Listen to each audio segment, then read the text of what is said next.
Hello. അപ്പോൾ നമ്മുടെ 7 days of beetroot egg curd ചലഞ്ചിൻ്റെ രണ്ടാമത്തെ ദിവസമാണ് കേട്ടോ.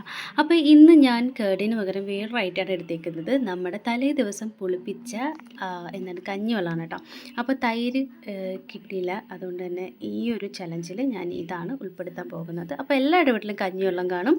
അതുപോലെ തന്നെ ഈ ഒരു ബീറ്റ്റൂട്ട് പൗഡറും ഓൾറെഡി നമ്മുടെ ചലഞ്ച് സ്റ്റാർട്ടാക്കിയപ്പോൾ വാങ്ങിയെന്ന് വിചാരിക്കുന്നു കേട്ടോ.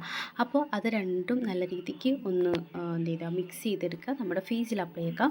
ഞാനപ്പോൾ എടുത്തപ്പോൾ കുറച്ച് ലൂസായി പോയി കേട്ടോ. അതായത് കഞ്ഞിവെള്ളം കുറച്ച് കൂടിപ്പോയി, അതുകൊണ്ടാണ്. പിന്നെ ഞാനത് എല്ലാം ഫുൾ എൻ്റെ ഫേസിൽ എങ്ങനെയൊക്കെയോ ഒപ്പിച്ച് പറ്റിച്ച് പിടിപ്പിച്ച് വെച്ചു. നല്ല ഒരു ഗ്ലോ കിട്ടും. അതുപോലെ നമ്മുടെ ഫേസ് നല്ല ക്ലിയർ ആയതുപോലെ, മീൻസ് നല്ല ക്ലീൻ ആയതുപോലെ തോന്നും.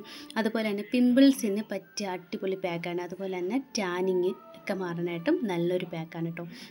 എൻ്റെ കഴുത്തിന് പിറകിലും ഒക്കെ ആയിട്ട് നല്ല രീതിക്ക് ടാനിങ് ഉണ്ടായിരുന്നു. 2 ദിവസം മുമ്പ് നിങ്ങൾക്കത് മനസ്സിലാവും. അപ്പോൾ ടാറ്റ.